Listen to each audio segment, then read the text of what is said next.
If what we have is a picture of a photocopy, paano po natin malalaman kung gaano kaluma nga yung papel na yon? Ninyo, ikaw, attorney, kung sabihin mo na never nag-exist yung papel na yan, yan ay gawa-gawa lang. Maniwala kaya ako sa'yo? Yung nature ng papel, kahit na photocopy lang yan, paano lalabas yung soft copy kung walang hard copy? Tingnan mo yung nature ng papel. Tingnan mo, kung sabihin mo, new file yan, that's an old file. Tingnan mo yung color ng papel. If what we have is a picture of a photocopy, paano po natin malalaman kung gaano kaluma nga yung papel na yon? Oh, anong sinisirox niya? Kung anong kinukopyahan kung wala yan? Kung hindi yan existing. If you're going to say na hindi totoo yung papel na yan, para na rin sinabi mo na ako'y nauto ni Morales. Kasi sinabi ko naman talaga, totoo. Makita mo na yung papel, oh. Discolored. Andyan yung papel na yan. Your Honor, ako'y naniniwala na may papel na ganyan talaga. Despite the fact na soft copy lang yan. Paano magkakaroon ng soft copy kung wala yung papel na yan? Recording in diba? progress. Very clear yung papel. Brown na nga, oh. Sa kalumaan niya. Iulit, oh. Tingnan mo. Mga stain sa baba, oh. Pwede ba yung i-computer generate yan? Yung papel na yan, i-imbintuhin mo yan? Pati yung butas doon sa puncher? Just one, physical examination of the papel. Although, Xerox lang yan. Pero yung original na papel yan, tingnan mo. Lumang papel talaga yan. Tingnan mo nature ng papel. Tingnan mo, kung sabihin mo, new file yan, that's an old file. Tingnan mo yung color ng papel. Yeah? Color na papel. At saka yung butas doon sa confidential.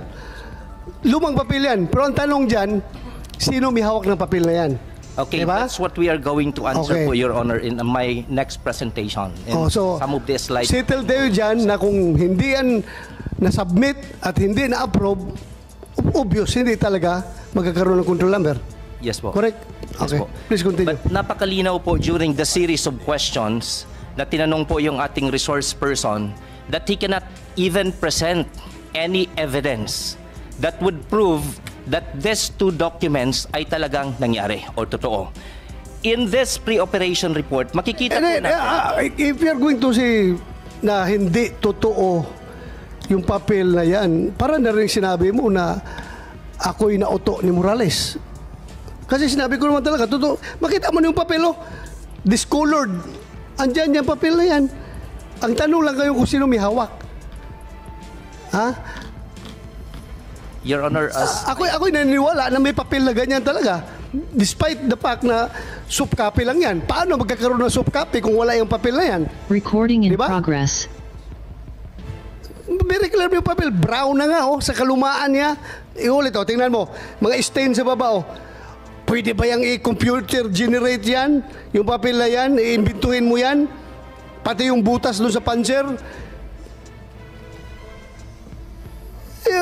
Just one, physical examination of the papel. Although, Xerox lang yan.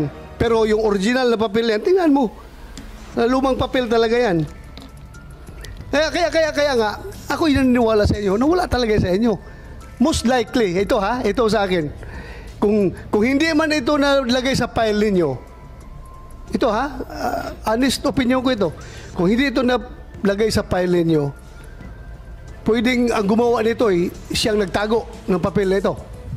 posible. Ako, to be honest, I'm not destroying you, Morales. Ako, isa rin sa iniisip ko na pwedeng ikaw gumawa nito, hindi mo na-submit, baka nasa iyo yung papel na yan. Pero, sige lang, I am giving you the benefit of the doubt. Pero pag sinabi ninyo, ikaw, attorney,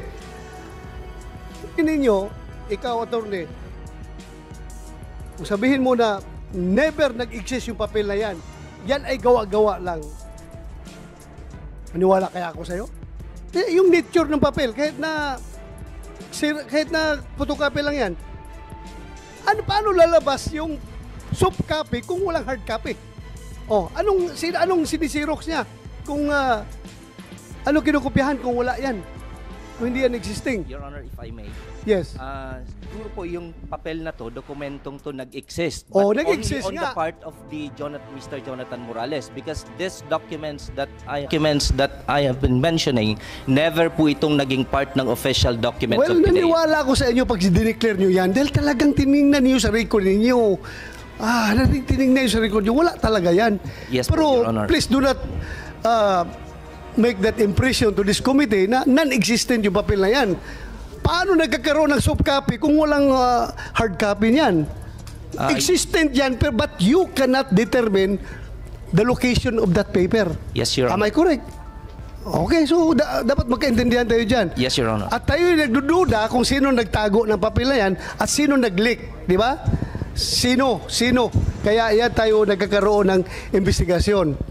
Okay, Please continue. Thank you. Mr. Chairman, if I may, if an agent prepares a pre-op report, theoretically, and does not submit it, dahil nagdalawang isip siya, natakot siya, kung ano man ang motibo niya, o nabayaran siya, kung ano man ang motibo niya, he did not submit it, as you testified, wala sa records niyo. Is that document confidential? Is that document part of your official records? My answer, Your Honor, it's no. It did not become part of the official records of PIDEA. Maybe that documents ay naging official or personal file lamang po ng ating resource person. Ngayon, ang personal file ng isang resource person, tulad ng sinabi ng ating chairman, nung siya'y police, marami siyang mga informant, may mga ebidensya kang nakakalap, pag-alis sa departamento, pag-retire, dala-dala niya yun. Iuwi niya yun. Parang ako rin yan. Nung nag-congressman ako, nag-governor, unang term ko sa Senado, nung natapos, dala-dala ko rin lahat. Malay ko bang bawal yun? Sabi nga ni Senator Tolentino, wala namang batas na nagsasabing bawal yun. So hanggat hindi tinatanggap ng PIDEA para magpasa kayo kung itutuloy nga ba yung operasyon o hindi pa opisyal na dokumento ng PIDEA yun. Ganun po ba interpretasyon Yes niyo? po, Your Honor. So it may be a document prepared by a PIDEA agent, but not something that the PIDEA would stand on as of yet, because it has not yet been tested, the veracity, the validity, at hindi hinusgahan pa kung ito nga ay i-operate natin o hindi. Yes po, Your Honor. Ngayon, tudutuan ko po kung pinapanood niyo po yung mga hearing ni Senator Bato na number 1 yata to sa social media ngayon, ang alegasyon ni Ginoong Morales ay hindi sa pinayagan i-operate. Pinigilan siyang i-operate. Umakyat hanggang kay General dating Director Kakdak. Umakyat hanggang kay Gadapan. Umakyat hanggang kay Esasawa. Ang dami ng pinuntahan. Kaya pinatawag pa raw siya sa Malacanang. Ang tanong ko, kung hindi bahagi ng record ng PIDEA, paano ito matatanggihan ng kahit sino sa PIDEA kung wala sa records? Okay, Your Honor. Actually po ang nangyari dito kasi is hindi po sinunod ni Mr. Morales yung standard procedure of PIDEA. Kasi pag may dumating na confidential informant, yung dapat gagawin niya after conducting interview, si Mr. Morales dapat kakausapin niya rin po yung kanyang immediate superior, which is the division chief during that time ay si Director Francia. And after talking sana kay Director Francia, Nasaan si Francia? submit po siya ng Tabel? excuse letter. Nasa- Your Honor, Mr. Chairman, dininay nga po, ang instruction po ni Wait until I recognize you, ha? Kaya may chairman dito para ako magdala sa discussion. Tatanungin kita mamaya. You want to say something? No, he was about to say Yes. something. After po sana sa kanyang division chief, dapat malalaman din po ito ng kanyang director. And during that time, it's Director La Chica, yung Director of the Intelligence and Investigation Service. Nagtataka po kami kung bakit even yung kanyang division chief, si Director Francia, even yung kanyang director in the Intelligence and Investigation Service, si Director La Chica, hindi man lang na-inform. In fact, wala silang kaalam-alam sa nangyaring ito. Dumirekta daw siya kay Deputy Director General for Operation, si then Sir Gadapan. Hindi po yun yung normal procedure. In fact, the Deputy Director General for Operation, hindi na po kailangan yung approval niya. In preparing this particular documents na dalawang yan, hindi po kailangan yung approval ng DDGO. Ang mangyayari po, dun lang sa level nila, dapat naayos dun, and after that, kung after validation, okay, so dapat dun pa lang sila kukuha. Magre-report sa Plans and Operation Service para po makakuha ng Authority to Operate and Pre-Operation Report. So At in yung this case- binabanggit ninyong Deputy Director Gadapan, nagkataong pumanaw na. Yes po. Pero so far, yung mga buhay pa, hindi pinapatotoo. Yes po. Actually, Yung mga allegation yes po. so far Actually, na- Your Honor, sa presentation ko po, kasama po dyan yung affidavit of the 8 agents that during that time, they were assigned doon po sa Intelligence and Investigation Service. Now, kung sila po yung... Sandali ha. Andito mo lang si General Kakdak. Sir, this happened during your time? Di ba, 2012, ikaw, o si Gutierrez? No, Your Honor, it's but still Yusek Gutierrez. Ayun si Gutierrez ba, sir? Yes, sir, because I assumed October 18, but my order is October 11. Okay. Thank you, sir. Thank you, Your Honor. Ang hirap po na tayo matanong dahil puro pumanaw na, nasa langit na. Thank you. If I Thank you, may- sir. Thank you. If I Please may continue. Dito po sa dalawang nakita natin na pre-operation reports in Authority to Operate, sabi ko po kanina maraming blanco. And then we have to take note of the fact na linagay niya po dyan na 7 other personnel of the IIS, Intelligence Investigation Service. Consistent po yan doon sa kanyang naging letter sa amin pong Director General of PIDEA dated April 7, 2024 na yung conduct niya ng interview doon sa confidential informant ay in front of some other IIS personnel. So ano pong ginawa ni PIDEA para po malaman kung totoo o hindi? Pinatawag po namin yung mga naka-assign during that time sa Intelligence and Investigation Service. Sino-sino yun? We have consulted the Director of the Human Resource Management Service of PIDEA, and then kinausap namin sila, nangyari ba talaga to o hindi? Recording in Ang sabi progress. po nila, wala po silang kaalam-alam, wala po silang natatandaan based on their personal recollection na may nangyari pong confidential informant na nag-report stating therein na yung subject po na nandito sa ating pre-operation report and the authority to operate ay naging po. Okay. Yung nga, na-discuss na natin ang previous hearing, no? Yung affidavit nila. Yes. Pero yung tinanong ko sila, were they present during the time na kinausap ni Morales yung confidential agent, allegedly, yung araw na yon, which was a Saturday? Ang sabi rin ng mga agent na yon is, wala daw sila dahil Sabado. Yes po. Wala daw sila doon. So tinanong ko pa nga, ano magiging implication nitong affidavit nyo doon sa pag-disclaim sa claim ni Morales na wala pala kayo doon sa area nung panahon na yan. Kaya just to be fair, just to give weight to all these testimonies. Yes po, Mr. Chair. Pero Sige, po, continue. sa letter niya po kasi, Your Honor, binanggit niya po na yung kanyang pagkakausap dun sa confidential informant ay in front of some other IIS personnel. That's why, ang ginawa ni PIDEA... Yung nga problema, hindi nga niya masabi kung sino yung mga tao yes na yun. po. We have Ma-recall a certain- mo, Morales? Sino yung mga kasama mo doon? Your Honor, nandun po doon sa deposition. Nandun po kung sino-sino yung nandun present. Hindi mo bigay ang pangalan. Wala mo, hindi ka malala. Harap mo. Your Siguro- Honor, napakatagal na po nung pagkuha ko ng statement at yung istorya na yung 2012, Your Honor, nung kinunan ko yung confidential informant. Kaya yung pong sinasabi nila na ganyan pinaharap nila yung mga dati kong kasama. Your Honor, naiintindihan ko po yung pinagdadaanan ng mga kasama ko. Wala naman ho silang pagpipilian. Kung pipiliin nila ako o pipiliin nila yung trabaho nila ngayon, Your Honor. Okay, sige, thank you. Your Honor, continue. andito po yung mga nag-execute ng affidavit. We can once again ask them regarding this. Kasi wala naman pong ibang sasabihin si Mr. Jonathan Morales na kasama niya kung hindi po yung mga naka-assign doon sa Intelligence and Investigation Service. And then, one thing, Your Honor, if I may continue, dito po sa ating pre-operation report, ang nakalagay po dyan na unit is Unit 4-C. Yun po yung address sa Rockwell, Unit 4-C. At kinonfirm po ito ni Mr. Morales during the first hearing. At ito po yung lumalabas sa social media for the past 2 months na nakikita po ng lahat, nakikita po yung address 4-C po ito. At ito po kinonfirm niya for several times. Inamin naman rin niya na clerical error yon. 46-C talaga yung unit ni Marcel Soriano kasi nakalagay din doon sa ibang papel niya 46-C, di ba? Yes po, sir. So, ano mangyayari naman yan sa atin yan, yung mga nagkakamali tayo sa ating mga papilis? Mas importante, na-confirm natin na mayroong 46-C sa Rockwell na pinagmamay-ari ni Maricel Soriano na inamin mismo ni Soriano when he testified before this committee. Di ba?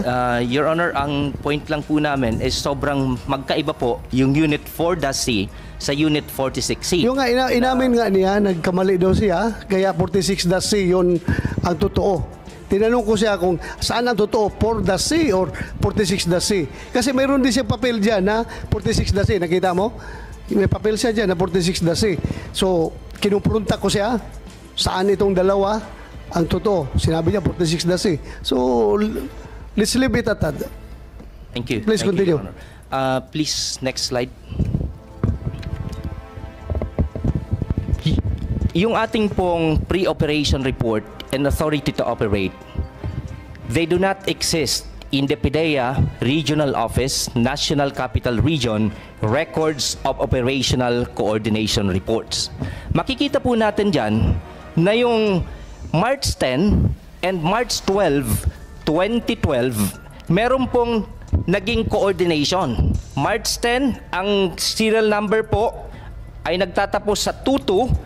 Yung March 12 naman po ay nagtatapos sa 23, indicating na wala pong other coordination nangyari in between the March 10 and March 12. Yung March 10 pong binabanggit dyan, hindi po yan yung tungkol doon sa pumuntang confidential informant kay Mr. Jonathan Morales. Gusto ko pong i-reiterate na ito pong papel na to magpapatunay na wala pong anumang nai-report sa regional office ng National Capital Region pertaining doon po sa pumuntang confidential informant. At hindi po ito madadaya dahil serialized po yung control number. Magkasunod po yan, wala pong in-between na nangyari and wala pong other coordination. Kailangan ba talagang ipaparating mo doon sa regional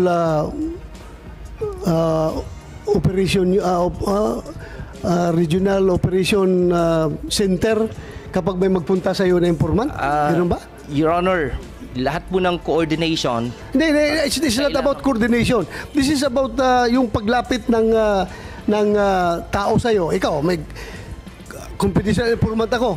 Pupunta ako sa iyo, sir. May impormasyon ako na ganito. I-report mo kagad dyan sa Regional Operation Center na may pumunta sa akin na informant? Is that the way it is? Hindi po diretso, Your Honor, after na po ma-process. O after nga ma-process. So after ma-process. Yes po. Sige, continue. Thank you, Your Honor. Next slide, please. These documents do not exist in the records of the National Operations Center of PIDEA. So katulad ng nakita natin sa previous slide, the serial number dun sa March 10 and March 12, 2012 ay magkasunod. Yung isa nagtatapos po sa numbers 1-1 at yung kasunod po nagtatapos po sa numbers 1-2. Ibig sabihin, I think I get your point. I get your point. The mere fact na wala siyang control number, wala talaga. No use discussing all these things. Yes. Kasi wala naman talagang control number yon. Paano natin ikumpara? Walang control number dahil na-disapprove, hindi natuloy yung operation, di ba? Yes, Your Honor. So, Just to there's prove, no Your choice, there's no use discussing this. Dahil, to start with, yung papel na pinapakalat sa social media, wala talagang control number. yeah, I'm just presenting this, Your Honor, just to prove that these documents ay hindi po talaga naging official documents of PIDEA. Ay, hindi naman talaga. Naniwala ako sa inyo na hindi talaga. Thank you, Your Honor. Naniwala ako. No need of explaining it. Kayo lahat nagsasabi sa akin na hindi official document yan. Wala, naniwala ko. Hindi mo talaga makita yan doon. Saan mo makita yan? Hindi mo makita yan. Kahit na anong hanap ninyo. Thank you, Your Honor. Pero, siguro naman, kayo lahat mag-agree sa akin na yung soft copy na yan, meron talaga yung papel na existing na hard copy na kinopya ng Xerox. Ha? Everybody agree with me? Ha? Your Honor, actually, kung makikita natin yung pre-operation reports at authority to operate na sobrang medyo malabo at maraming information yung natanggal, kahit sino po sigurong dating PIDEA employee or lalong-lalo na PIDEA agent po pwede pong gawin yan. Madali lamang po yun, lalong-lalo na kung yung taong yung meron po siyang... You mean to say, yung ganong kaluma na papel, pwedeng gawin ngayon? O existing yan noon? Anong klaruhin natin? Pwede po kasi, Your Honor, that's because of paulit-ulit pong na-photocopy. Parang it appears na parang... Mr. luma Chairman, po siya. Mr. Chairman, if Yes, I may. go ahead. I did not attend the first hearing and did not attend the entirety of the second hearing, but I know for a fact it's a photocopy. It's a picture of a photocopy is what we have. If what we have is a picture of a photocopy, paano po natin malalaman kung gaano kaluma nga yung papel na yon? Na may butas, meaning nasa folder dati. Pero paano ho natin malalaman kung brown na yung papel, kung luma na yung papel, if what we have on hand, without former Agent Morales presenting the original, if he has it, how did we find out that it is an old piece of paper? Paki-flash nga yung papel na yan. Paki-flash ulit yun, yung papel. Paki-flash. Especially referring to the color, Sige, Mr. yung Chairman. color kanina. Sana yun. Yan o. Yan, tingnan nyo. Yung mga markings na yan, sa kalumaan na yan, at saka nabasa-basa na yan siguro. Mr. Chairman, I went to the College of Law. I would photocopy at least about 100 volumes of SCRA. Depende ho dun sa Xerox eh. May Xerox na maganda. May Xerox, so yung mas murang Xerox, mas pangit eh. Yung mamisong Xerox nun, clear eh. Well, pagkakaroon din ng kanya-kanyang Yes, I agree. But opinion nito. Pero ako, nag-retire ako sa PNP. Kung tingnan mo yung mga second lieutenant pa ako na file, ganyan na ganyan talaga tingnan ngayon eh. Ganyan na ganyan talaga, yung mga color na yan. So kaya nga sinabi ko, existing yung file na yan. Kasi paano nga nagkakaroon ng soft copy kung hindi, walang kinopyahan dyan. Yun lang sa akin. But when you say na non-existent sa file niyo yan, wala talaga. Naniwala ako sa inyo. Pero kung totoo yan o hindi, I bet may bayag. Totoo yan. Pero ang tanong, sino may hawak? Posible pa na si Morales may hawak niyan at siya ang nagpakalat niyan. To be frank about it, isa yan sa mga pagdududa na iniisip ko, Jonathan Morales, na Yes, Your pwedeng Honor. ikaw. Your Honor, Mr. Chairman, Kaya lang ako, napunta rito as resource person dahil nga nung sumulat ako sa kanila, sinabi ko na wala akong kinalaman dyan sa nilabas ng vlogger kasi kinontak lang din sir ako ng kasama ko sa PIDEA. Yung nga, Kaya ko lang din nalaman. yung nga problema, hindi pa pinakita yung pangalan mo dyan, hindi pa nakita yung signature mo, sumulat ka agad sa PIDEA na claiming Yes, sir. ikaw Dahil ang nga, gumawa. Ikaw ang nakita ko gumawa. Yes, sir, Your Honor. Dahil tanda ko naman talaga na ako talaga yung nag-imbestiga doon sa confidential informant. Alam nila yan, sir. Alam nila. Dinideny lang nila ngayon. Anyway.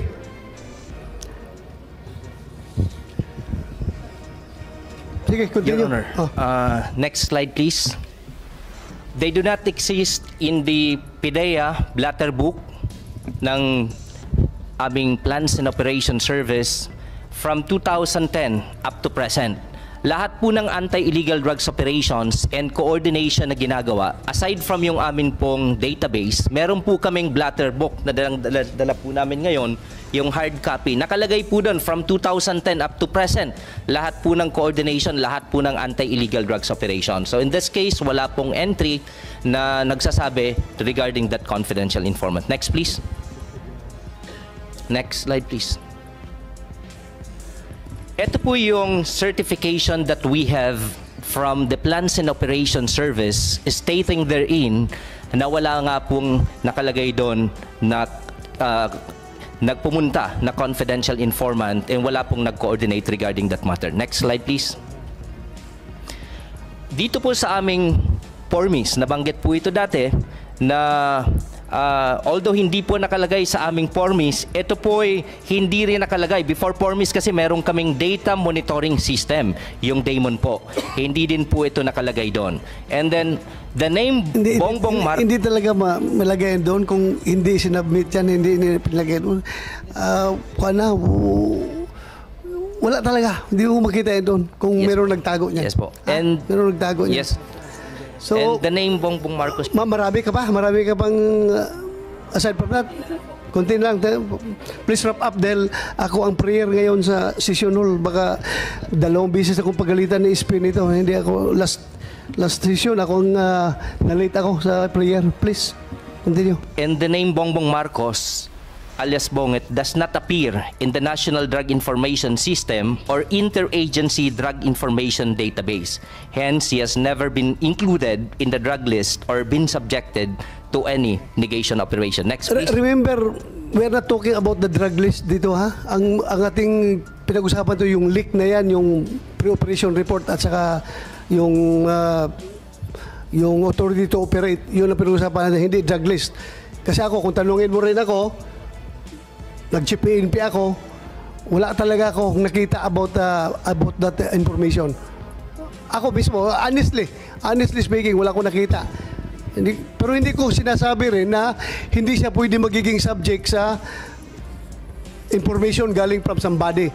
Yun lang sa akin. Pero kung sabihin mo yung list na yan, wala ko nakita. Ako. Sige, continue. Thank you, Your Honor. Next is the affidavit, joint affidavit ng mga naka-assign in the Intelligence and Investigation Service during the March 2012. Okay, stating in the affidavit po na wala sila based on their personal recollection, wala po silang nalamang ganong information. Next slide, please. Certification coming from the Human Resource Management Service of PIDEA na kung sino-sino po yung assigned na mga drug enforcement officers during that March 2012. Next, please. And ito po, yung pagkatao ng ating resource person, one of the topics that we discuss in the investigation that we have conducted. Your Honor, Mr. Chairman. Yes, go ahead, Senator Chis. Yeah. Narinig na natin, akusado, maraming kaso, nagsinungaling noon, meaning it'll be submitted anyway. Since you will be doing the prayer, Mr. Chairman, Yes. I'd like to take advantage of the presence of this witness. Tokayo, Attorney Francis, is a pre-operation report an authority to operate that document? Is it a controlled document o form lang yun na matatagpuan sa opisina ng PIDEA? That's not a controlled document. Yun yan pong... So form lang yun na matatagpuan sa opisina ng PIDEA, Yes. dadambot ka ng isa kung may gagawin kang isasubmit kang pre-operation report o authority to operate. Tama po ba? Yes. Magiging controlled document lang yan pag nalagyan na ng numero. Yes po. So hanggat wala pang numero yan, hindi pa yan controlled document, therefore hindi pa yan official document, therefore hindi pa siya public document, therefore hindi pa siya kasama sa official records ng PIDEA. Yes po. Magiging official record lang yan, gaya ng sinasabi ni Chairman De La Rosa, wala kayong kopya kasi hindi pa nga sinasubmit. Kung hindi pa siya sinasubmit, edi hindi rin siya bahagi ng official records ng PIDEA. If it is not part of the official records of PIDEA, it is not the proper subject matter of a leak either yet. Kasi hindi pa naman bahagi ng official record ng PIDEA. Ngayon, posible na may ginawang ganyan talaga si Ginoong Morales. May informant man o wala, may nagbigay man ng affidavit o wala, may picture man o wala, posible yon. Pero hawak niya, file niya, nasa kanya. Sa puntong yon, since you're an attorney, Francis, public document na ba siya o hindi pa? O dahil sa officer agent ng PIDEA, may tuturing ng public document siya? No, Your Honor. My next question, sir, is kung ito'y pinanumpaan, affidavit sino po ba'y nagpapasumpa sa PIDEA noong mga panahong yon? Marami pong lawyers na naka-assign po sa Legal and Prosecution Service of PIDEA. Sila po yung dapat na magpasumpa. Kung lawyer po yan at I presume pwede lamang sila magpasumpa kapag sila'y notaryo. Meron pong mga may notarial commission during that time. Yung walang notarial commission, meron po ba silang listahan ng mga pinapasumpa? Meron po kasi yung iba doon, although they don't have the notarial commission, allowed po sila to administer yung mga documents po. Allowed sila to administer oath, pero nire-record ba nila yung sumusumpa sa harap nila? Kahit wala silang notarial commission? Sino-sino po yung mga nagpa-administer doon sa office? Matanong ko po kayo, sa dokumento ng PIDEA, kung binaliktanawan nyo talaga at nag-research po kayo sa lahat ng dokumento, meron po bang nakasaad doon na may nanumpa noong araw ng Sabado patungkol po sa bagay na ito? At kung sakasakali, listahan ng mga notaryo o mga abogadong may notaryo, dahil may record po yan ng kanilang mga pinanumpaan 10 years ago, 15, 20 years ago. Sinasubmit po yan sa husgado kada taon ng lahat ng notaryo. Wala po kaming nakitang records. In fact, I issued as Director of the Legal and Prosecution Service a certification na wala po kaming nakitang records na ganon. And if I may add po, Your Honor, hindi po ito kasi yung usual na once meron pong confidential informant na, for example, first time na pumunta, wala pong confidential informant na papayag na itatranscribe into sworn statement po yon. Kasi in the sworn state, kung magiging affidavit po ito, ilalagay niya yung pangalan doon and then sasamahan niya po si Ginoong Morales sa Legal and Prosecution Service. Wala pong confidential informant na papayag sa ganon. So, sa kasong ito, kung may affidavit man, personal niya yon, kung sang notaryo man yon, kung may pre-operation o authority to operate man, hindi pa niya sinusumite kung sakasakali. Para tumugma nga yung sinasabi ng chairman na posibleng may ganun dokumento na ganun nakakatagal, pero hindi dumapo, hindi nakaabot, hindi nakarating sa talaan, sa record, sa dokumento na nasa pangahawak ng PIDEA para maging official document ito. Yes po. Although binanggit po ni Mr. Morales during the first hearing na yung affidavit daw is pinanotaryahan nyo or nag-subscribe dun sa Legal and Prosecution Unit of PIDEA. Walang record nga doon. Wala pong records. Nang may sumumpa doon sa petsang yon. Wala po, Your Honor. Huling katanungan, Ginoong Chairman. Itong pre-operation report at saka authority to operate. Kapag ka ito'y nalagyan na ng control number, dadaan na po yan sa proseso at kailangan ng pagpasahan ng mga opisyal. Tutuloy ba to? Wag itutuloy ito? Etc. etc. Tama po ba yan? Tama po. So ito'y kumbaga application lamang ito. Opo. Pag sinumite, doon palang gugulong yung bola, ika nga. Opo. Hanggat hindi sinusumite, hindi gugulong ang bola. Opo. Tama At po. walang kailangan pagpasahan sino man sa hierarchy ng PIDEA. Tama. Mula sa kanyang immediate hanggang sa pinakamataas na opisyal ng PIDEA. Tama po. Thank you, Mr. Chairman. Thank you, Attorney, for that clarification. Thank you, Thank you Senator very much. Chis. Mag-sisisyon na tayo. Ganito na lang. Meron pa tayong isang hearing. Sana makarating yung hindi pa nakarating dito. Then afterwards, tapusin na natin. Tapos na ito. Mr. Chairman, Yes. on that point, before we adjourn, I'd like to raise an issue now or probably on the floor later because I heard the chairman earlier that we would have wound up this hearing if Secretary Ochoa had attended. But my problem, Mr. Chairman, is Maharlika, the number one antagonist, protagonist, character, whatever you call it, has no plans of attending. She has said so herself, Mr. Chairman. So, do we wait to and keep this hearing open? In regard to the other names mentioned, I brought this up in the last hearing, Mr. Chairman. For example, Mr. Morales mentioned President Duterte that he knows. Yun ang claim niya. And I raised the issue na hanggang saan tayo magpapatawag sa pangalang binabanggit ni Ginoong Morales. Binanggit niya si Ms. Maricel Soriano, inimbitahan natin. Binanggit si si General Kakdak, inimbitahan natin. Si General Serapio, inimbitahan natin. Gaya ng sinasabi ko, Mr. Chairman, at some point in time, we have to rein in kung hanggang saan lang, kaya ng sabi nating Senate President earlier. And that is the reason, Mr. Chairman, why I think I've been in the Senate for quite some time. The reason why a motu proprio is usually isa. And by tradition in the Senate, I'll mention this on the floor later. By tradition in the Senate, a motu proprio hearing is conducted during recess. Kasi wala pong session, may nangyari. May nangyari, kailangan mag-hearing. Or hindi pa nare-refer. Na-file na yung resolution, hindi pa nare-refer, kaya kailangan mag-hearing. But in the past, a resolution was forthwith filed para in direction maliwanag. Hindi yung depende sa makulay po ang buhay ni Ginoong Morales. Marami po siyang karanasan at marami po siyang nakasalumuhang mga tao. At hindi ho ako magugulat na totoong nakasalamuhan niya, yung mga kilala at mga batikang mga pangalan sa ating kasaysayan.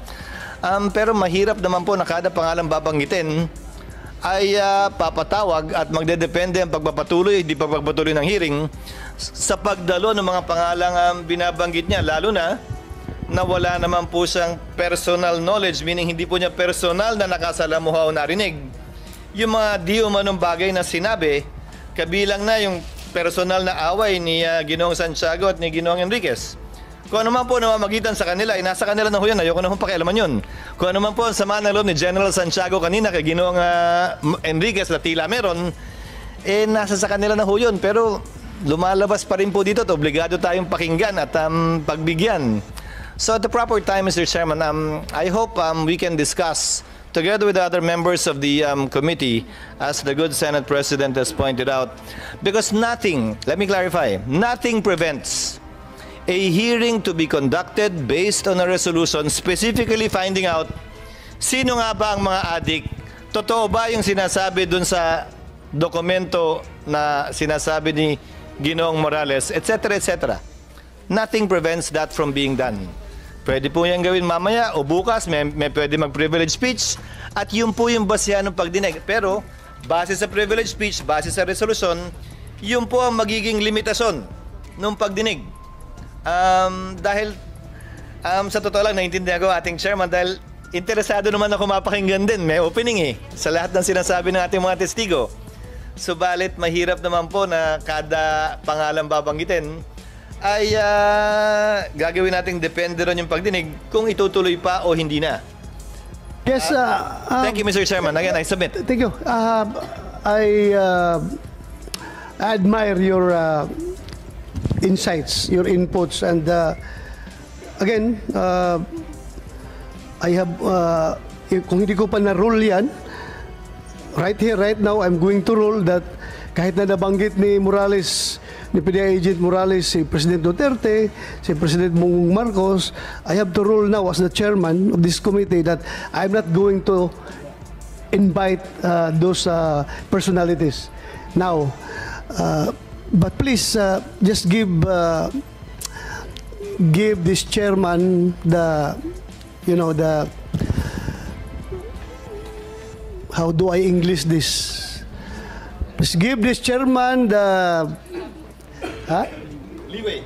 No, not leeway. I'm referring to give this chairman the prerogative to invite kung sino ang gustong i-invite. And anyway, yung sinabi ni General Kakdak, most of them are not to be strict about it, about the being a germane to the topic. Ay medyo ibang topic na yun, di ba?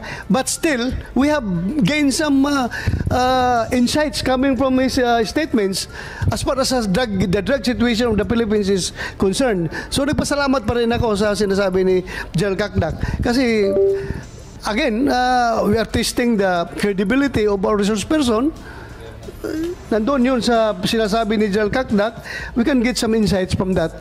So right now, I am asking my colleagues and also the Senate President na pagbigyan na lang ako kahit na ito'y motu proprio investigation, one more time, isa na lang.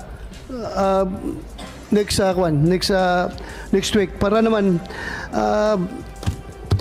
tapusin natin. So yun lang po. Again, thank you sa inyong lahat. Again, next hearing is yung report daw nyo, sir, pwede yung about sabi ito ng sekretariato. Binigay ko yung Monday, May 20. Monday, May 20, next week. In this room, 10 a.m. in this room. In this room, the same room. Sana makarating kayo. Except General Kaknak, wag na, sir. Yung mga PDEA lang at saka yung ibang invited. Ikaw, sir, okay ka na?